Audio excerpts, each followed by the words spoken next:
and sit down. Welcome to the Health and Wealth Podcast with your hosts, Tim and Carter. What's trending, Enrichers? Carter Wilcoxon, founder of CSI Financial Group here, with my co-host and former wealth advisor, Tim James, founder of ChemicalFreeBody.com and your new health advisor. This is the show where we reveal the connection between physical and financial abundance. Hey, welcome back, Enrichers. Carter Wilcoxon here, coming to you from my office and my warm 81-degree temperatures in Phoenix, Arizona. Last time we were doing the podcast, I believe we were having rain. It was like 50, which is weird this time of year in Phoenix, Arizona. So I'm very excited about our guest today. But before we get to Zechariah, I want to go ahead and bring in my co-host, Mr. Chemical Free Body himself, Tim James. Are we live? We are live. Are you? Ooh. But are you alive? I'm alive. I am vibrating at I have a high vibrational frequency today. Nice. Which is always the goal. Always the goal. Wake up, feel good, high vibe, attract everything that you want in your life, take action. Pre-show, we were talking a little bit about some new products that you got coming out pretty soon that got that frequency up, and I'm excited to be able to, hear about those. I got a special since we have this special guest on here today. I'm also very curious. All right, write them down, people, because it's powerful stuff. You're not going to hear this anywhere else except on the Health and Wealth Podcast show. All right, universal law number 1. You exist. You always have and you always will. You are an eternal being. Very exciting. And you think about it, even after we leave this time-space reality, this body, you can't destroy something that's eternal, right? So you're either a part of existence or not, and that would be non-existence. So since you're a part of existence, therefore you're eternal, just like everything else. So it's kind of cool. That's helped me with the whole death thing. So universal law number 1, you exist. Universal law number 2, everything is here and now. That is a very important law that I've been following. And for me, it's been helping me to stop looking at the past and dragging that around and beating myself up with it or thinking about the future. I just had a conversation with a buddy of mine, Carter, about, he's like, when I make a bunch of money, then I'll get healthy. And then he made a bunch of money. And then it's like, well, now when I get my team completely dialed in, then I'll get healthy. And then here it is later, he built the team's folded. He built another team. That one's folded. Now he's off to another venture. And I saw him, he was, 50 pounds overweight. And he's like, damn, I haven't seen you in a while. He's like, you look really healthy. You look really good. And I'm like, yep, dude, nothing changed. He's like, could you make me a sprout salad? So I went and cut him some fresh sprouts. Made this. He's like, oh my God, this was the healthiest. And when he lived with me a long time ago, he's like a little brother to me. And so everything is here and now. So there is nothing else. We don't have anything else. If you're listening to this show right now, there's nothing else to do. It's just this right now, right now, right now. Okay, universal law number 3. The one is the all, and the all is the one. Many people believe we are separate from other people in the universe, and it might seem like that at times, but the reality is everything is connected. Like everything, like the ecosystem. You think if one thing gets out of balance, it's all connected. We're connected. We're part of we're part of Mother Nature. We are part of nature. We are nature. We are an expression of nature. Everything is connected. So that's really important. Like for me, when I'm walking down the street and I look at somebody in the eyes, I see a reflection of myself and understand that somewhere in there, I'm connected to them at a deeper level. So when knowing that, why would I be mean to somebody? They are me, right? And treating people like that is a really powerful concept. Okay, universal law number 4. What you put out is what you get back. This one is simply pure physics. It's pretty simple. If you put out good stuff, it's going to come back to you. If you're putting out stuff that's not so good, that's what's going to come back to you. Some people talk about that law of attraction thing, but there's an action component. And then the universal law number 5, everything changes except the first 4 laws. That's it, guys. Everything is always changing. You guys probably experiment. So those are the 5 universal laws. Thoughts, comments? Well, I was waiting for you to hit your little soundboard there with the little. Oh, yeah. Applause. Woo, yeah. 5 universal laws, baby. Nice work. Nice work. Well, I can tell you for sure that the universal law about here and now is probably the hardest thing for people to do, right? Yeah, being present. It's very difficult to be present. And I got to tell you that one of the tricks, obviously, or one of the may seem like a sacrifice in order to be present, that it was actually, here's a perfect example. What I was going to say. One of my wholesalers came into the office the other day and he forgotten his cell phone. And he goes, Carter, I'm not even going to be able to get my cell phone until I get back home today. He goes, but I got to tell you, it's like I feel liberated. Like, I know you can't get me, right? Like right now, like, because we're always connected, right? You just got through saying it. We just have to be always connected and always on because we have a cell phone and people know that they can access us and they can text us or email us or call us or whatever. You got to check it. Actually, doing our coaching program is we get people to do technology fasts, blocking out certain times, especially prior to bed, their nighttime routine. On weekends, it's great. Just, hey, leave your phone at home and go fishing. Like, but what if this happens? I'm just telling you, just, okay, shut it off, hide it in the wheel well, do something, but just don't stay away from it. Yeah. And reconnect, man. It's so important. Over in China, I talked about this before. They have places where people have health issues. They got problems. What do? Take away their cell phones, take away their laptops, and they just send them out in the forest. And they start to heal. Reconnecting with what we are part of. Which is nature. So, right. Well, hey, I know that we, this is the Health and Wealth Podcast, so we like to be able to give these little bits of nuggets of information and everything. So, but I want to go ahead and bring in our guest, Zechariah Schaefer, who is Ascent Personal Finance, financial planner. That's right. Yes, financial planner, and another first on the Health and Wealth Podcast, a different type of financial planner than we normally have on the show, right? Where it is literally just advice only, right? You get paid by giving advice. No commissions, no fees, none of that stuff, right? You're not managing money or anything like that. So we're going to get deep into that. And I might even have some of that wrong. I'm not sure. But we're going to get deep into Zechariah's story. So, Zechariah, thank you for joining us today. Yeah, what's up, everybody? I am glad to be with y'all. I appreciate the recognition of my business model. It is very different than the hundreds of thousands of advisors that are out there. I am one of a few hundred advisors that are advice only, and it's really unique. I think when I talk to other advisors, when I'm out in the community, I kind of get this reaction of, "I'm sorry, you what?" No, but like, tell me about like the investments that you manage. What products do you sell? And I kind of have to explain it like 2 or 3 times before people really get it. It's like, no, all you do is give advice. Imagine a financial advisor just giving advice. It's revolutionary. It is. It's a bit revolutionary. There's no doubt about it. Or we're going to get deeper into that in segment segment 2. But before we go there, our enrichers, thank you again for joining us for another episode of the Health and Wealth Podcast.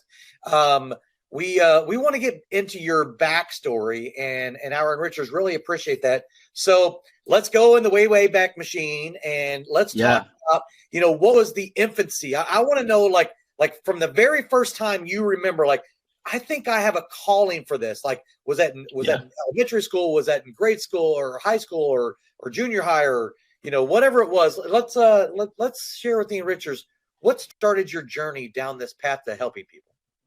Yeah. So for me, as I'm sure for many of the enrichers out there, I feel like my calling goes way back. So, buckle up 3 to 5 minutes. I'm going to tell you all my story.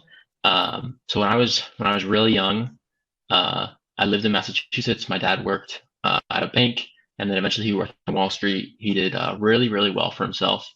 He was a Forex trader. He's insanely smart. And we did really well. He made a lot of money, and they invested their money. They managed it well. And so for the first almost decade of my life, I lived in this affluent lifestyle that I look back on now and it almost shocks me, I think about how the fact that I was like 6 years old and I had lessons from a golf pro. And back then I knew that I was blessed, but I didn't really understand what I was experiencing there. And so, due to unfortunate events, my parents got divorced, and that process started when I was 7.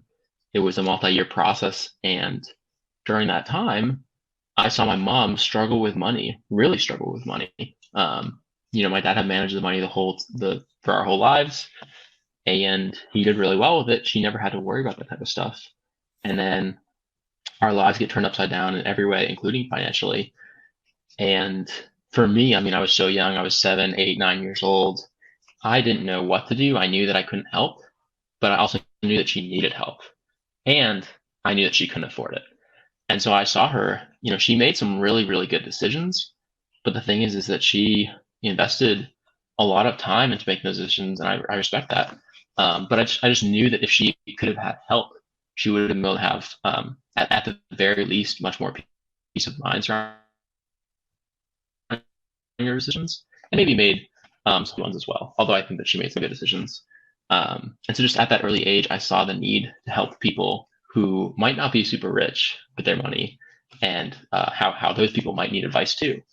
And so fast forward, I'm in high school. I am planning on going into software engineering and cybersecurity. I'm a huge nerd. I still am. I'm super into Bitcoin. I build my own computers, huge nerd. And I take this personal finance class my senior year of high school. And literally I go from being all in on wanting to, start the next Google, to realizing, hold up a second, I love this finance stuff. It just clicks with me. Everyone else in this classroom, they're just getting through the class. I'm absolutely loving it. Maybe I need to change something here. And that was when I switched my intended path to finance. And so fast forward, it's late college. I have been studying financial planning, absolutely loving it. I've worked at a couple firms, and every single firm that I work at, I see a common denominator. And that common denominator is young people call to those firms. They're really high performing individuals and couples. They need help and they're not able to get it because the traditional model of advice doesn't serve that group of people. And the advisor says, I'd love to help you. Let's hang out for an hour. I'll give you some tips. But unfortunately, our minimum's $500,000 or $1 million. And what I thought to myself was, okay, I understand why these advisors work with these groups of people. They do really, really great work for them. I respect it a ton. But this group of people needs help. They don't need to be sold products. They don't have investments to manage. Someone should go build a model and help them. And that was just when the idea for Ascent was born. It kind of clicked. I was like, Zechariah, you have been helping these people for years for free because you just love doing this stuff. You don't have the experience to start, a family office or something that serves people with tens of millions of dollars, but you've always wanted to start your own firm. Why don't you start your own firm helping young people? There's almost no firms out there, and there's tons of people that need help with it. And so fast forward to now, it's really grown and matured over the last year. And what we do now is we help Gen Z and Millennial, really high performing individuals to manage their money intentionally, to align it with their values. Because as all of you enrichers out there know, your health is not compartmentalized. Your health is all connected. And so financial health is an aspect just like mental health, just like physical health, nutritional health, relational health. And it's one of those areas that we need to keep healthy, or it's going to drag the rest of it down. And then we help them invest it well, save on taxes, a couple other things. But the end goal is that we are going to build a really, really premium service for this group of high-performing individuals and use that to fund a fintech that builds a sustainable software-driven solution that makes financial planning cheaper by having the software do, 95% of the work. And the advisor can come in and serve more clients, do it in less time, and do it for less money to the client, but the advisors pay the same. So it's a win-win for everyone instead of running a charity and helping 60 families and charging them pennies. So that is my story, and that is kind of the vision of where we're going. Nice. Wow. Well, Zechariah, whenever we first had the discussion about you coming on the podcast and everything, I knew that there was something, special and unique, about you. And you just kind of sort of gave us a 30,000 foot, insight into that. I know we're going to get deeper into the second segment again, but So growing up, you grew up in Boston area, or you said Massachusetts. I assume Boston for some reason, right? Yeah, so I was born in Boston in the middle of a snowstorm. I grew up in a small town called Ashland. That's about 45 minutes outside of Boston. It borders Framingham. And then my parents moved to Connecticut, got divorced, and I ended up moving to Lynchburg, Virginia, which is where I live now. Yeah. So you live in Lynchburg, and then obviously you ended up going to Liberty University, which is right there in your own backyard. Yeah. Yeah. For me, being the finance guy, that was partly a financial decision because due to my years at the high school that Liberty owns, I got a fairly significant discount. And then also my faith means a ton to me. I'm really passionate about it.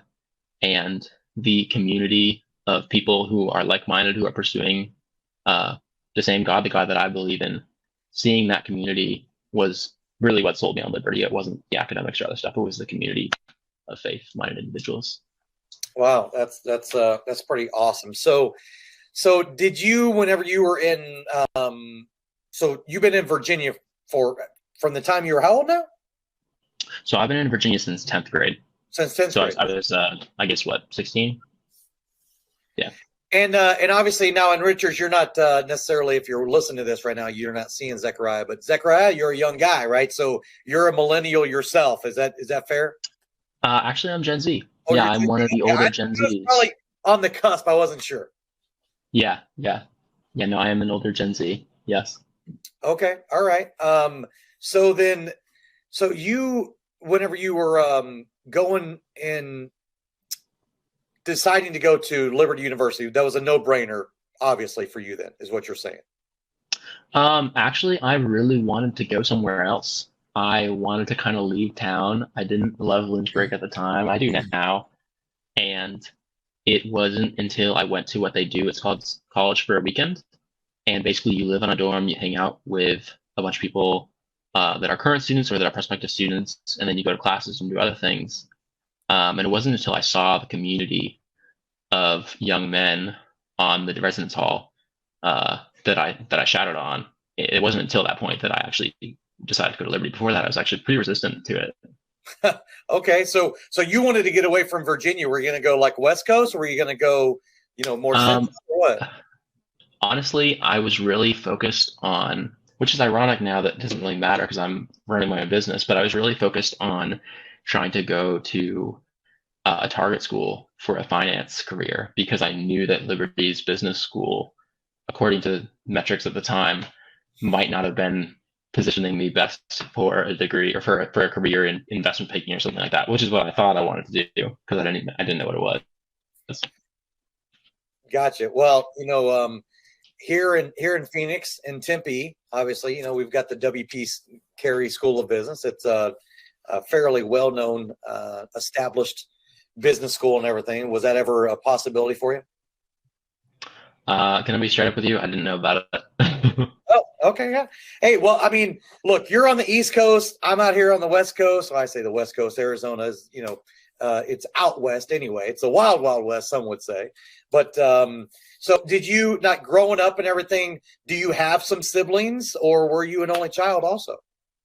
I do. I have two siblings. I have a half sister who is 11, and then or a stepsister, and then I have a brother, and my brother is finishing up his degree at Liberty, and he probably wants to go into something with politics eventually one day. He's super smart with that stuff, insanely smart with that stuff.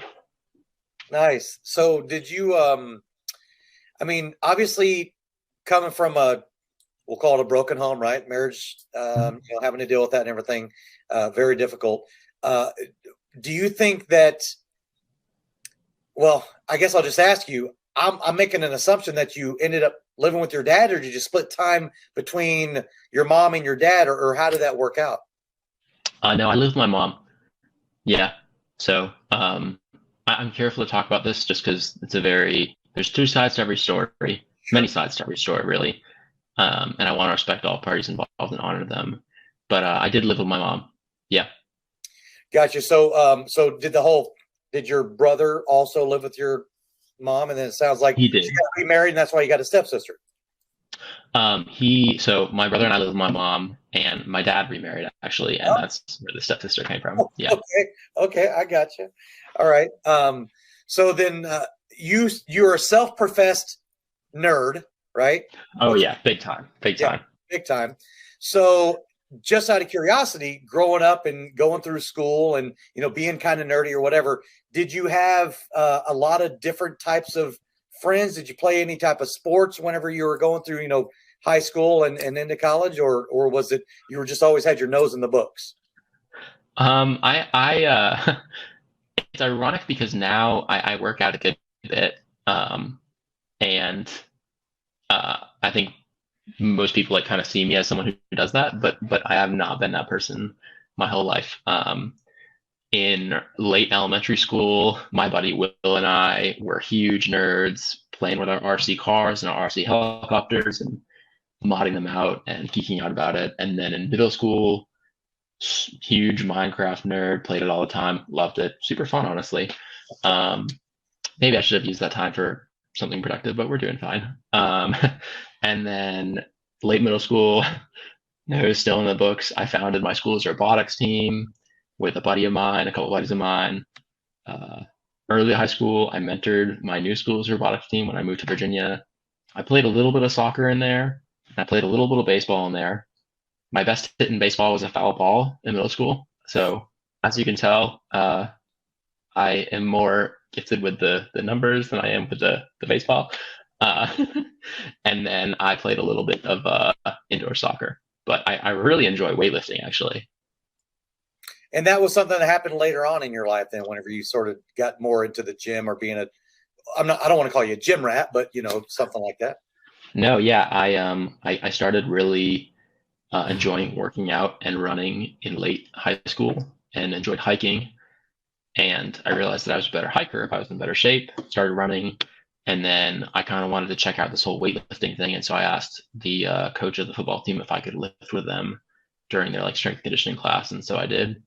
And I've basically been doing the exact same routine for the last 5 years until I recently hired a personal trainer. And he's been helping me kind of break through some plateaus that naturally happen when you do the same routine for that long. So you are a believer in paying for advice is what you're saying. I am. Yes. Yeah. He's walking the walk. He is walking the walk, talking the talk. I love that. Well, that's good. Well, I mean, No, I was just going to say there's YouTube videos out there that will teach you how to work out and teach you how to diet well and do your nutrition. But I know that if I didn't have Caleb there pushing me forward and keeping me accountable, I would not be making the progress that I've made. So, yep. Accountability, people, that's what you're paying for.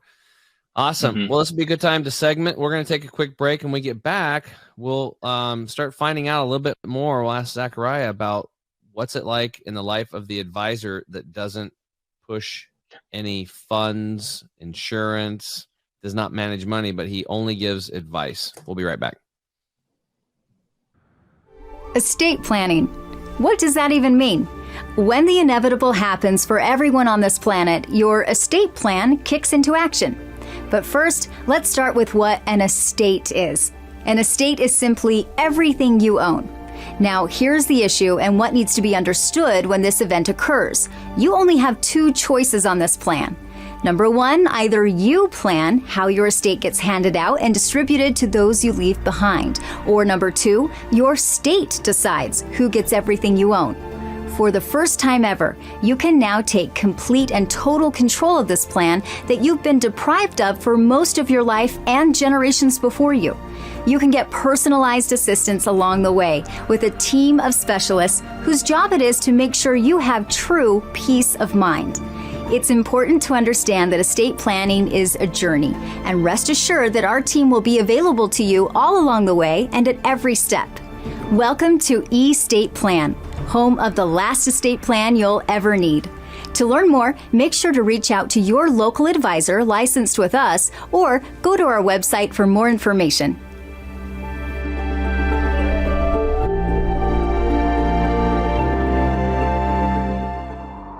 All right, what's up, Enrichers? Tim James here, back with my co-host Carter Wilcoxon.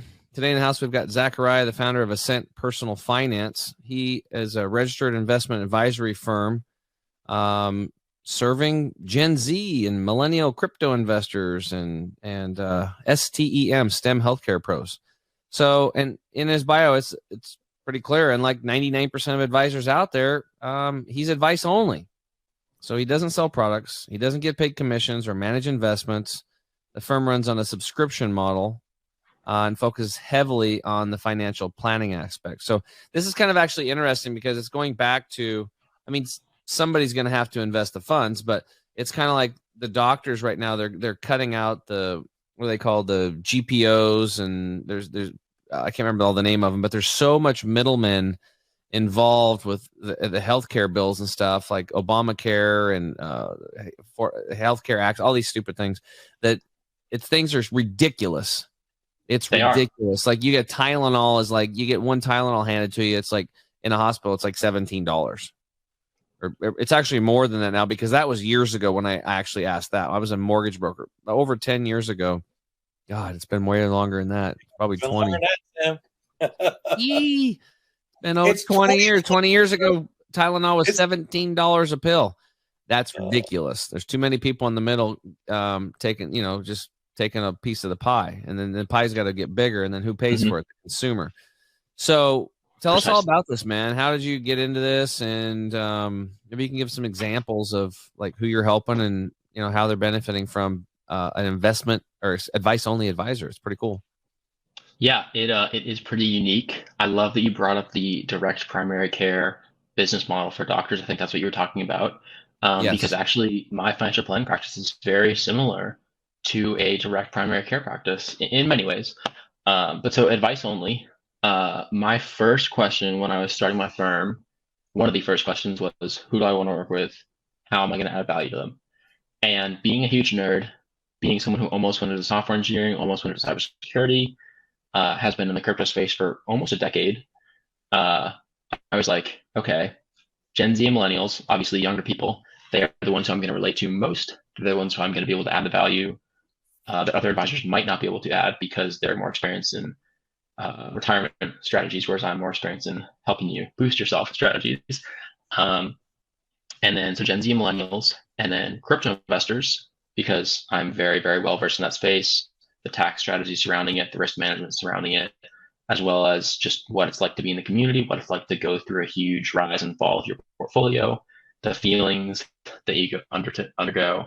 And then that led me to, okay, I want to work with Gen Z and millennial STEM and healthcare professionals because they have high incomes and they often have lofty goals.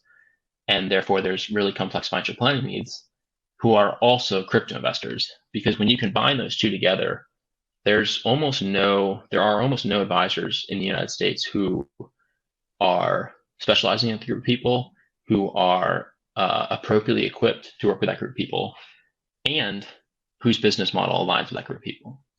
And that's where the advice only comes in. Because if you are a really high performing individual who has a high income out of school, you don't need to be sold financial products. So most advisors right there, that's one stream of revenue. They're not gonna be able to help you. You don't have investments to manage. That's another stream of revenue. So what do you need? You just need help. You just need advice. And then if you're a crypto investor, you probably have most of your money in assets that can't be managed. You might have significant assets. That's not the type of assets that an advisor is going to manage over at Charles Schwab. So that's where I come in, where my business model literally just makes sense to that group of people. But so, what do I actually do? The advice only business model. Yeah. People are like, okay, wait, so like, what do you actually do? What am I paying for here? What they're paying for is someone who does this every day, who is an expert on the topic. And then like we were talking about before, they're paying for the accountability. What I say is that the three-pronged test is, do you have the desire to do it yourself? Do you have the time to do it yourself? And do you have the talent to do it yourself? And if you don't have all of those three things, at best, it's a waste of your time. At worst, you're setting yourself up for a disaster because you mismanage your finances in your early years, which are your most important years, because your 20s and 30s define the rest of your financial life. And the decisions you make then are going to compound whether that's positively or negatively for the rest of your life. But so what I help them do is basically keep them accountable. I help them primarily with their tax strategies a lot of the time. And then some of them, they have more complicated employee benefits. I help them manage that. Their equity compensation, I actually do their taxes for them. And then on the investment side, I don't actually recommend buying or selling specific cryptos. I don't recommend when to do so. I help them to get introduced to the stock market, to invest in it prudently through mostly robo-advisors or managing the portfolio themselves. And then with their crypto investments, I help them to manage that risk and help them to marry, their expertise in crypto with my backing in mathematically sound financial strategies, so that they're not too extended. And so, shed on their property that's turned into a skyscraper is something that might be a little less tall, but actually has a foundation, because that's what's happened for a lot of them. Well, you do me a huge favor, because I had a little glitch right there. You were getting ready to say "so that," and then I missed that last part. Can you just say that last part again for our enrichers? Yes. So that You were talking about building the foundation. Well, you were marrying, where you come in. Oh, yeah. Okay. Yeah. Marrying the foundation of their crypto expertise and my background in working with crypto investors and expertise in sound financial principles, so that the shed, if you will, on their financial property that has now turned into a skyscraper with no foundation, we can turn that into, maybe a little bit shorter of a skyscraper, but it has a foundation built. And what I'm talking about here is there's significant gains in crypto, but oftentimes they have not, the rest of their financial picture has not matured as fast as their crypto has. Gotcha. So you are primarily like the crypto guy, like you're the crypto advisor. Yeah. Gotcha. And then it's sound, just direct financial advice that your clients, and of course, the nice part about your business model is giving financial advice. You can give financial advice to anybody across the United States on cryptocurrency. Yep. And actually, my business is completely virtual.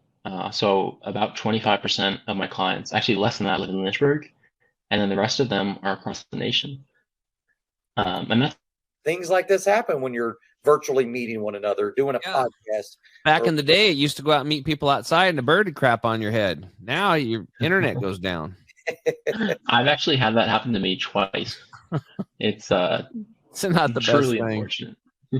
Especially if you're already having a bad day. And then the worst, like I had this guy come over and his name's Chris. He's a saint. He comes over. I just want to give him money, and he is the nicest guy in the world. He does on-cue mobile card detailing, so he'll come to you and detail your cars, which is ridiculous that he even does it. And he just spot shined my pickup and stuff, and then some bird flew over the top of it. Like 10 minutes later, right on the hood. I'm like, God dang it! That's life. That's life. Man. All right, so you were talking all about advice only. You have clients all over the place. 25% of them are in your hometown. 75% are pretty much anywhere because you're virtual. And you mentioned that you're kind of like these new direct care providers, right? Where they just charge a monthly fee. There's an intake form and there's some stuff, and then after that, it's just a monthly fee, and then you go see them when you need them. Yep. And they only take so many, and then that's it. And then and then they go cut through all the bullshit, all the red tape, all the middlemen directly to you, and you actually can sit and talk to them longer than 15 minutes. They will actually listen to you and find out where your stress is, so, and what's really problems, because these other docs, they're forced. Say you're going next time you go to a doctor's appointment, if you're in, regular Western medical system, set your clock when the doc comes in. See if he lasts longer than 15 minutes. He can't. She can't. They can't. It's just like, that's the way it is. They can't. I'm thinking about like the Costanzas, his mom. Yeah. Seinfeld. Love it. They can't do it. They got to go on to the next person. There's no personal care anymore. What's the problem? Diagnose. Oh, there's a problem. There's a pill. Gotta go. Boom, and they're out of there. So it is a similar model. You're cutting through a lot of red tape. You're giving them good advice, and they get more of your time, right?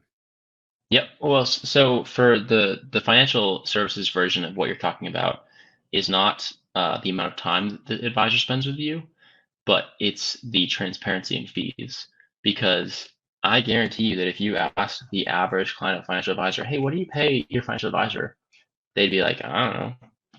And that's not because they're stupid. Many of them are extremely smart. It's because the fees in this industry are so murky and so shady and so distorted. And so my model, advice only, they know my model starts at $350 a month. It goes up from there. Any changes, I have to let them know 30 days in advance. They have to approve it. And that really keeps me on my toes because I have to be providing a lot of value, for $350 a month and up from there. And a lot of clients are up from there. They see that on their quarterly balance or their quarterly income statement. They see that expense. And if I'm not providing significant value, they're going to get rid of me. Yeah. You're a coach. You're coaching them. Exactly. Yeah. And on top of that, a lot of that is the financially or mathematically supported side of advice. I don't just tell them, hey, you should do this. I tell them, hey, it is going to have a significant positive effect on your net worth if you do this over the next 30 years. And then I'll show them the actual math behind that. I'll show them, refinancing your house because your current mortgage has these factors and this proposed mortgage that I believe you'd qualify for. And then I do the math again when they actually get their real quote. I'll show them the true impact of that advice and investing the difference. And we'll come out with a number. And it's like, this is going to have a $120,000 positive effect on your net worth. And that number is mathematically irrefutable.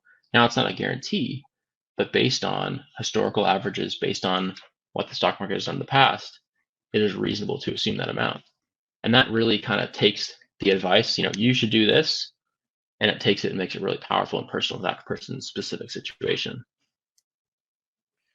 Wow, that's so I we'll probably have to do this more offline and everything, but I'm definitely interested about learning a little bit more about that model. And I know you're interested about, our entire, estate planning platform that we have with Epic. And we talked about that, pre-show. And I think maybe even when we had our initial meeting and everything. But I am curious when it comes to the digital assets that you promote primarily. How often are you coaching or giving advice for people that are doing something that's not cryptocurrency related?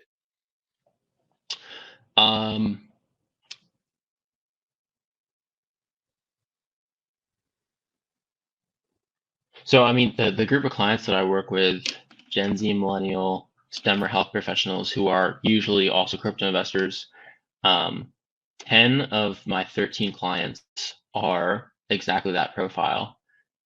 So, I mean, I'm helping people with that almost all the time. And I never actually give advice on what cryptos to buy or sell, when to buy or sell them, whatever. Right. So I'm not always talking about crypto with them, but with the clients whose financial situation is significantly impacted by their crypto, because it's, 60, 70, 80% of their net worth, you can't just ignore that. And every single financial decision that you make is not, doesn't happen in a vacuum. So, that crypto plays a factor in every decision that we analyze. Gotcha. I got you. So, what, I'm just curious how it relates to any type of insurance needs that somebody might have whenever you're a financial advisor, right? And you mentioned a little bit about invest the rest, or I think maybe you were talking sort of old school, which ironically, who brought Liberty back up, don't you? Jerry Falwell? No, what I mean is the one of the biggest donors for Liberty University. Jerry Falwell, obviously a big part of Liberty University. But there was a phrase where it was term and invest the rest, right? So there's and his name escapes me right now as I'm talking about him. But that could be because I'm doing a total cleanse, by the way, Tim James. Ooh. Doing a full-on cleanse. Today's day 2. So I'm like, woo. My head's not quite there. Cleanse fog. Yes, cleanse fog, exactly. That's a real thing. That's Yes, a total real thing. The flush fog. Yeah, exactly. Um, Well, we're going to take a break, and we'll give Carter some time to remember that dude's name.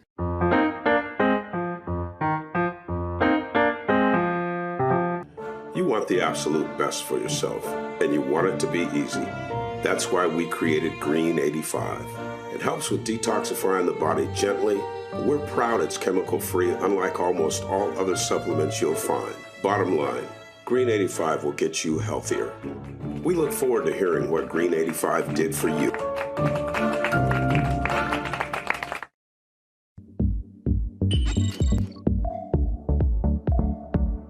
To get this product and our other amazing products, go to chemicalfreebody.com. That's chemicalfreebody.com.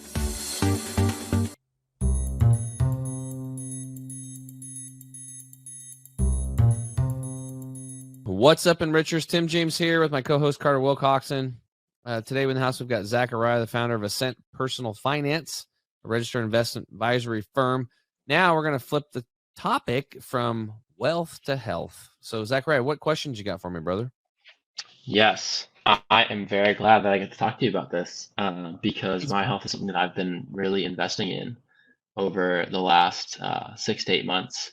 Just hiring a personal trainer, making some diet changes, changing my habits. I've lost like 30 pounds. But enough about me. I want to hear from you. What are the best ways to maintain your diet while traveling? And the reason I ask that is that I do a lot of traveling. My firm's virtual. And I find that it's really hard for me to stay on track with my diet when I'm on the road, when I'm at hotels, whatever. Okay. So there's a very powerful word. You're going to both recognize it very easily. It's called planning. I love plan it. for it. That's it. Just like you're doing with your money, right? You know you're going to be gone. You know you're going to be there. You know you're going to want to eat, right? You're going to drink stuff. So you got to plan ahead. You can't just show up and then hope. So a couple things are, number one, you can bring food with you. Bring healthy snacks like sprouted, dehydrated nuts, walnuts, almonds, that kind of stuff. I dropped a word in there. I don't know if a lot of people aren't familiar with, but the key word there is sprouted. That's a very important word. So that means that the nut, seed, grain, or bean has been soaked in water first. And what that does is it releases its natural insecticides or protectant. That's a natural poison inherent in any nut, seed, grain, or bean to keep the last insect or bug from eating it. So those go away. The enzymes get activated. They become over 8 times more digestible on average, and we have a lot of digestive issues today. And hold your hat on this one, guys. The nutritional factors go up 100 to 800% simply by soaking that seed, nut, grain, or bean in water first. So I'll give you an example. You take an almond, a raw organic almond, and eat it. You think, wow, I'm really healthy. I'm eating some raw almonds. You're going to get very little nutrition out of that because it's in its dormant state. But once it's soaked in water, it's activated, it becomes alive, and now all the power of that almond to grow into this massive tree to make thousands of more almonds is unleashed, and then you consume it. Now, for storage purposes, you can also take that almond and dehydrate it under 115 degrees for a couple days, and now you can store it. And there's a company out there, if you don't want to buy a bulk almonds or bulk walnuts and soak them in a pan and rinse them off, soak them for 8-12 hours and rinse them off and then pat them down and then put them in a dehydrator for 2 days and then seal them up yourself. There's a company now called Activated, and they have done that for you. They have taken those almonds as an example and sprouted them and then dehydrated them and put them in a bag. And you'll see they're about twice as expensive as a regular almond, but there's a reason for that. They had to soak them in water. They had to rinse that water off. They had to run machines for 2 days to dry them and then package them up. So if you think about it, the cost being double, but you're looking at your time and what it would take you to do it, you have to factor that in, because eventually maybe, right now it's just easier for you to buy it and you do that. But down the road, you're like, well, you know what? I got a good deal on these walnuts over here. I'm going to make my own batch and get it dehydrated. I'm really going to get into this. This is something I like. And maybe you never do, but that would be the next best thing, right? And you could get your cost down. But it's still way better because think about it. If you took one bag of regular almonds and sprouted them, which this company's doing for you, you would have to have like literally 100 you'd have to eat 100 bags of almonds to get the same nutrition out of one bag of sprouted almonds, just to put it into context, right? So planning's very important. There's an app out there called happycow.net, happycow.com. That's where you can get a lot of the, healthier, plant-based, vegetarian, vegan, plant-based. Not that there's anything, I'm not saying for the meat eaters out there that you can't do it, but there's healthier alternatives. Typically, those type of restaurants lend themselves to fresher foods. Let's just be honest, because they're mostly plant-based. Not all of them are. There are some junk food, plant-based places. Yes, there are. But happycow.com, happycow.net, same thing. It used to be happycow.net, but I think they got big enough and got the money, and they were able to get happycow.com. But anyway, it also lists farmers markets and stuff like that. So what you do is when you know you're going to XYZ city, you get on happycow.net, or you go look up juice bars. Also look up juice bars. Those juice bars will probably be on that app, but if not, look up the local juice bars. Those juice bars usually have, again, fresh foods. You can get fresh juices, green juices, turmerics. They have, more raw foods and stuff like that, fresher foods. And they're usually, those types of places are connected better to the local farmers and growers to get fresh food. So one of the toughest places to get food is Vegas, because it's just, the water's gross. It's all commercialized, but you still can. There were some raw food places. So we were I went to this, this hotel. It was kind of off the strip because it was part of this package deal or something for this place we were staying at.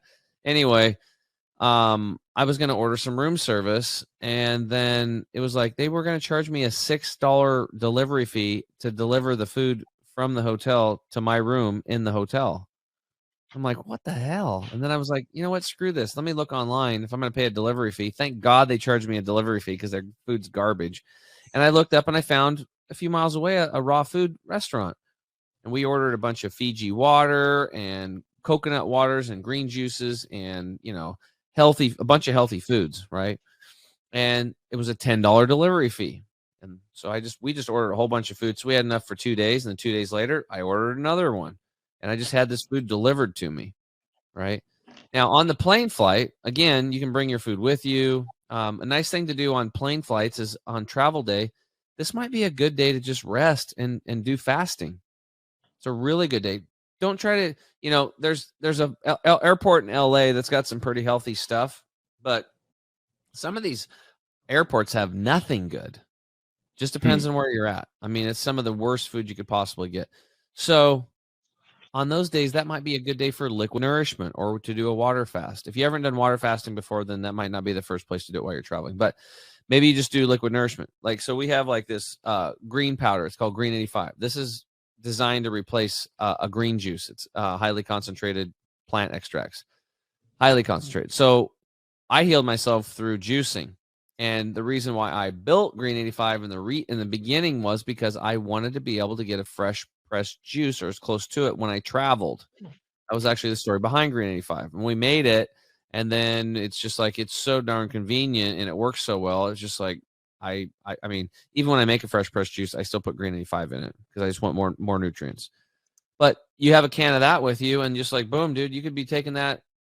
Take it and you start, take another one. You can do it 3, 4, 5, 6 times a day on a day where you're traveling. You don't need to eat. It'll regulate your blood sugar, stabilize you. You'll have amazing mental clarity because all of that energy that was going into processing food will now be rerouted to cleaning up dead cells, boosting your immune system.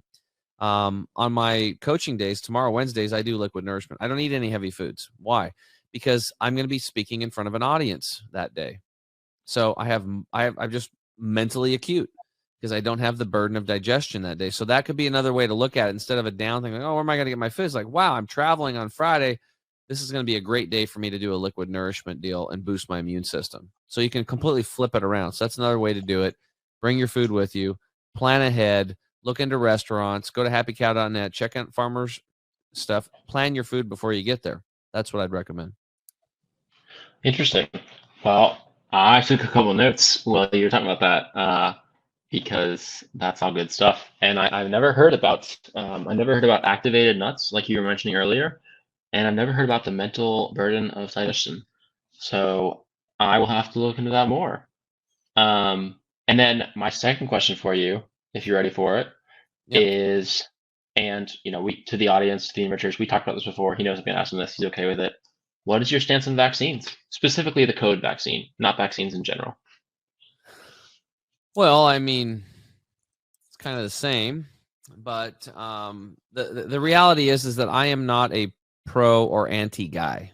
All right, I want to look at things more of a scientific method. Testing. Does it work? Because if something actually works and it's good for you, then why wouldn't I use it? Right? If I could take something that's good for me and there's no side effects and it's going to boost my immune system and do that, then I would be interested in it. So, you still there, Zechariah? I am, yeah. Oh, okay, yeah, you froze for a second. So, did you hear what I said about the vaccines so far? I did not. Okay. Sorry. So, we'll start over. So, first off, I am not pro or anti anything. Okay. When you find yourself in that pro or anti camp, typically you have now been taken advantage of by system scientists. Okay. There are people above the government that, the politicians are just like, they're basically puppets. So there's system scientists, engineers, like systems. It's an engineering system science. There's a science to this. And they want that pro anti dialectic. They want somebody that's pro vaccine as an example and anti vaccine. And what they do, it's very intelligent. So the obvious establishment will go after you and they're like, we're vaccine. This is what we're going to do. We have our experts, blah, blah, blah, follow the science, shut your mouth. This is it's best for everybody, completely against liberty, by the way, if you look up the definition of it. And then you look over here, then there's the people that are anti-vax. They're like, screw you. That goes against my civil liberties. You're raping my cells. It's not good. It has side effects. It's got thimerosal in it, blah, blah, blah, blah, blah, all this stuff, right? Well, they start fighting against each other. Then there's this other establishment called up. It's called the not so obvious establishment. People are actually put into place to grab all those people that are rising up against something and corral them back into the establishment. Okay. So in this situation, this would be somebody like Robert F. Kennedy Jr. He talks a good game about being anti-vax and has actually some, lawsuits going against some vaccine companies, but nothing's ever really changed. But he charges $16,000 a gig to speak. We have him on tape saying, in response to Dr. Farrakhan's or Pastor Farrakhan's question, I am emphatically pro-vaccination. I've been vaccinated. My 6 children have been vaccinated. I think everybody should be vaccinated. And here's a guy that's supposedly anti-vax. Yet he promoted his nephew Bobby Kennedy when his run for Senate in Massachusetts, and he promoted Hillary Clinton, who's the pharma queen, and her biggest donors are big pharma, and she's pro pharma. He supported her not once, not twice, but 3 times. So is he really anti-vax? I don't think so. He's part of what's called the not so obvious establishment to drive you back in, because until we get personalized precision medicine, the right medicine for the right person at the right time, and we get off of the antiquated model of the immune system that all of these jabs are based on, where it's a 2-box model of the innate and the immune and the adaptive. Well, we know since 2019 at the National Scientist Foundation, they had the modern theory of the immune system, the interferon system, the gut microbiome, the neural system, and how all these systems are connected together. And there might be more systems that we don't even know about yet. But why is our medical system based on a 100-year, maybe 60-year at best, view of the immune system? It's antiquated. So if you look at a vaccine or a jab, whatever you want to call them, the whole idea of that is to create an antibody. Okay. So in these mRNA vaccines, I don't know if this is true or not, but it looks like they were maybe designed for military, so somebody could inoculate themselves. It'd give them a temporary boost, and then 6 to 8 months later, the half-life, it's gone, it's out of the body, and they got to get another one. And if you see now, what are they doing? Booster, because they're saying it's not going to work, because it goes in and does its thing. So what it does is it goes in and throws this synthetic, basically mRNA, into you, and then it goes through your Xerox copier, basically, inside the cell, and then out comes these spike proteins to create these spike proteins. Now, when the spike proteins get created, then your body develops these antibodies for it. And supposedly that's going to protect you. But the antibodies are only one part. That's inside the cell, right? What about the the innate immune system and the macrophages and the I can't even say it, dendritic cells, right? And then in the adaptive, the T cells and the B cells, and then you have the gut microbiome, and you have the neural system, and you have the interferon system that creates these interferons, right? There's so many components to it. So if you look at your immune system, Zechariah, it's like a freaking symphony orchestra, and this orchestra is huge. There's hundreds of woodwinds and violins and horns and drums and tambourines and pianos, and I mean, they got the whole works. That's your immune system, and it all works together like a symphony orchestra, in concert, in tandem, communicating perfectly. It's a big deal. We have 360 trillion virus cells in our body, by the way, 60 trillion bacterial cells, and only 6 trillion human cells. We're mostly viruses and bacteria, if you look at the numbers. So if we have this huge immune system that's amazing, it's like a symphony orchestra, and the conductor goes like this. Oh, now we're going to play, and he has one oboe play. I'm just going to have the oboe play. I'm just going to create the spike protein, and we're going to create an antibody. Does that even make any sense? It really doesn't. So, back in the day, the whole inoculation thing that came over here actually came from Africa. So in Africa, what they do is they would actually cut your wrist open a little bit, and then they put the infection in there, the pus, the snot, the everything in there, and you would get inoculated that way. And George Washington did that with his troops, and that's how he inoculated all of his troops, to protect, so that they weren't out fighting and then getting sick. They immunized them ahead of time, right, against that, whatever it was. I can't remember. It's like smallpox or something. So the point is do I believe in it? Do I want to get jabbed? Yes or no? Well, not really, because to me, it doesn't make any sense. We have a natural immune system. It was put there. And if I want to boost my immune system, then I should do things that are going to boost my immune system naturally. Why is my immune system down and deficient in the first place? Well, it's probably because I'm dealing with too much stress. I don't have any tools or systems or hacks or lifestyle choices to mitigate those. Number two, I am deficient in nutrients, because pretty much everybody is. 85% of the nutrients are farmed out of the soil. And number three, you are completely polluted with chemicals on a cellular level, and you don't even know it. Carter, when I talk about those umbilical cord studies? Yes. They look, dude, listen to this, Zachary. They look at the umbilical cord blood of newborn babies. They look for 400 toxic chemicals. They find 250 of what they're looking for, and 180 cause cancer in humans, and 212 cause developmental and brain disorders. When you're done here, just type it in, umbilical cord chemical, in your search browser, and you'll see it. You'll see all these studies. Now, they're testing the blood serum. Now, hold your hat on this one.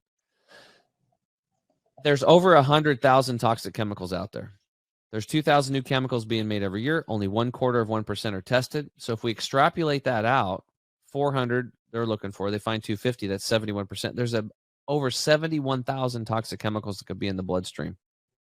But it gets worse, because in the fat and the muscle tissue and the adipose tissue, guess what? It's 500 to 1,000 times more concentrated than what they're finding in the blood serum. Carter, that's a new thing that I've learned. Yeah. So you're finding 180 toxic chemicals in the blood of these newborns, but they're already 500 to 1,000 times more concentrated in their fat and their muscle tissue. So we are all polluted today. That's why our company's called Chemical Free Body. We were trying to bring awareness to this, because we know it's the microscopic noceums that they can't see, right? It's like you as an advisor, you've seen the little things that are going to just destroy them, and you can head that stuff off of the past. No, don't do this, don't do that. We're doing the same thing with people's health. We're saying, look, we're all polluted. You can't escape the polluted world today. It's in the air. It's in the water. It's everywhere. It's in the food. It's in the cosmetics. So you have to get back to nature. That's all it is. If you put something on your body, it should be edible. Otherwise, you shouldn't put it on. Shampoos, deodorants, soaps. If you can't eat it, why are you putting it on your skin? It's going right in your skin and your body, So it's really important to understand this stuff and then learn how to stop putting it in, right? Cracking your window at night, doing these types of things. So hopefully that answers your question. So I think you understand I'm probably not going to get jabbed. I'm going to boost my immune system. And I don't like doing science where it's one size fits all medicine based on like I said, a 60-year at best model. It's a broken system, dude. Yeah. Anyway, so I could go on and on about it, but that was a really, really interesting answer, and I am glad to hear your perspective. I do agree with you that one size does not fit all. Yeah. Mm-hmm. Yeah, absolutely. And if somebody wants to get vaccinated, go ahead. That's fine, right? But my question is always like, what are the ingredients? Yeah. Well, you know, it's What are funny. the ingredients? Would you eat brownies if there was cat shit in them? Probably not. If you knew it, you wouldn't do it. But what if there's something more diabolical that, like, why would you put something like that? What are the ingredients? Look up polysorbate 80. Look it up. Look up polysorbate 80 and then go check out what's in your vaccines. That's in there, right? I've just been on the pulse of this for too long, man. And it's just like, what are the go ask your doctor, what are the ingredients in the jab, whatever jab it is. And what you'll find out a lot of times is they'll be like, well, what's the matter? You don't trust me? What do you mean, dude? Just show me the ingredients. Like, where's the ingredients list? I'm going to go research this. I want to go through every single ingredient in this thing that they're actually telling me about. And I want to see what it is and what it's in it. See if that's something I want to put into my body. Ingredients matter. Okay. It's pretty important. And I think if you study the ingredients on your own and do your due diligence, you might be, well, I'll give you an example. Dr. Paul Thomas, one of the largest pediatricians in the United States, over 10,000 kids in his practice. He has a lot of kids there, right? They are one of the few doctors that actually does informed consent. Like, they break it all down and they say, because people come in, they got this little kid. They say, what's going on with the vaccine, the jab? What should I do? And he breaks it all down. This is what it is. This is the side effects. This is da-da-da. And they talk about the pros and cons. And after they give them true informed consent, 70% of them the parents elect not to give their kids vaccines. Only 30% do. And some of them want the full CDC schedule. And then you know what that doctor does? He gives it to them. They do. He's just there. He goes, I give them the advice, and then they get to choose what they want to do. But 70% of people with informed consent decided not to do it. Well, out of this, what happened is he had, these kids coming in, and a few kids started getting autism and stuff like that. And it was just too many, a couple here and there, but it was too many. So he went down this whole rabbit hole. And through this rabbit hole of research, he decided to basically test the kids in his own practice. And what he found out is that the kids that were unvaccinated were super healthy. They were doing really good compared to the kids who were vaccinated, had all these autoimmune disorders, throat, nose, and ear infections all the time. They were just the sickly of the kids. And he got that research published, and he just came out and was sharing it with people, and then they took away his medical license, and then he had to fight to get it back. And it's just been all he was doing was just showing facts and stuff. So those are, stuff like that. When you see these stuff like that, where you have a real doctor with real patients, and he did some real testing on his own on all these kids, and he comes up with that kind of stuff. After a while, you start to be like, okay, maybe I need to do my own research here. Okay, there's enough evidence now that maybe I need to really dig into this before I inject something into my body, and I don't even know what the hell it is, right? Just because I want to go on a vacation to Hawaii, like I'm going to jab myself with something. You don't know what that's going to do to you. You have no idea what it's going to do. And why is it that pharmaceutical companies have a law passed in 1986 that says you can't sue them? Why would they do that? Well, because they were going out of business before that. Because they were getting sued so much, they were going out of business for lawsuits. People are dying, getting harmed, vaccine injured. So they got a law passed that you can't sue them. You have to go to a vaccine court. So a little bit of money set aside, and you can go through vaccine court now if you get hurt.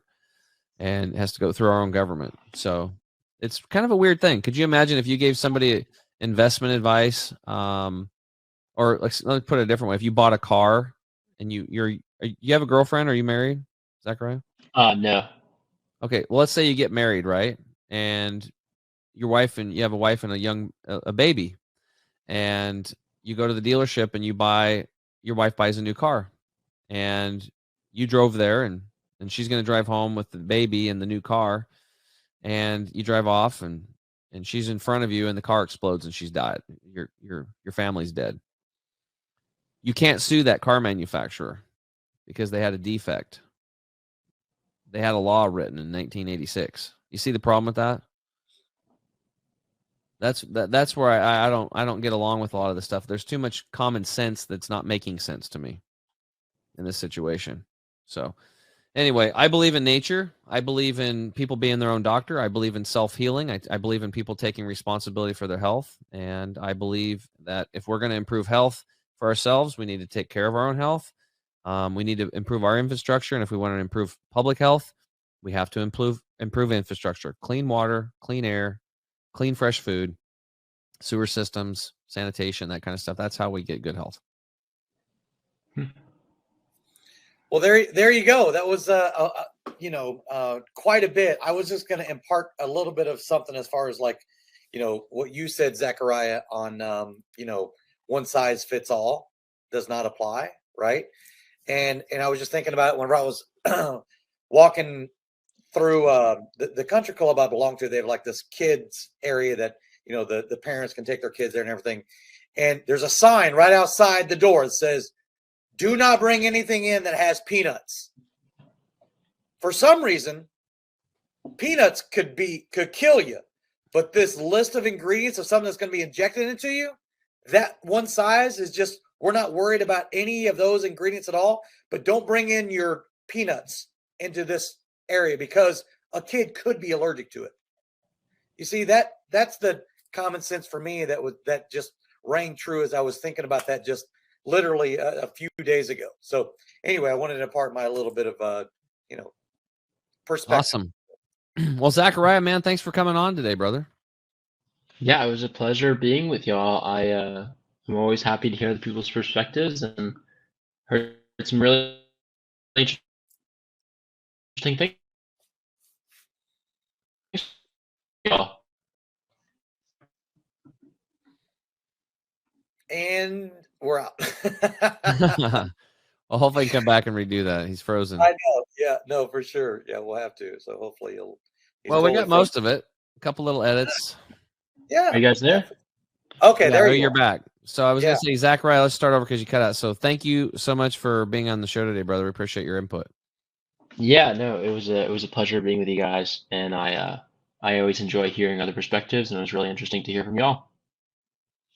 Yeah, well, Zechariah, I'm really, I truly am curious about more of because you're only like one of, you said 500 like advice-only advisors in the country. Is that right? Less than 500. Wow, that's pretty cool. I got to learn a little bit more about that, and offline maybe we'll talk a little bit more about our estate planning practice and how we everything's digitized and end-to-end estate planning for setting up your future and putting the clients really in control, which is what they probably prefer. So, and we can do it anywhere in the country. So it's kind of cool. Same thing that you're doing on your end and everything. So I really do appreciate you being on the show as well. Hey, and Richards, thank you so much for joining us for another episode of the Health and Wealth Podcast. To be able to see all of our previous guests that are as amazing as Zechariah was, you can go to our website at www.thehealthandwealthpodcastshow.com and make sure to like, share, and subscribe wherever you get your podcasts. Google Podcasts, Podbean, Apple Podcasts, or Spotify. For my amazing co-host, Mr. Chemical Free Body, Tim James, and our guest today, Zechariah Schaefer from Ascent Personal Finance. I am Carter Wilcoxon, CEO, bidding you a wonderful day and an abundant day. And until next time, we will see you on the Health and Wealth Podcast. Zechariah, thanks again for joining us. Hey, Enrichers, thanks for tuning in to another episode of the Health and Wealth Podcast. I'm your host, Carter Wilcoxon. And I'm your host, Tim James. And by God, we are committed to helping you guys have fat wallets, flat bellies. So tune in again for another episode and make sure to like, share, and drink a lot of water. Or beer. You have just listened to the Health and Wealth Podcast with Carter and Tim.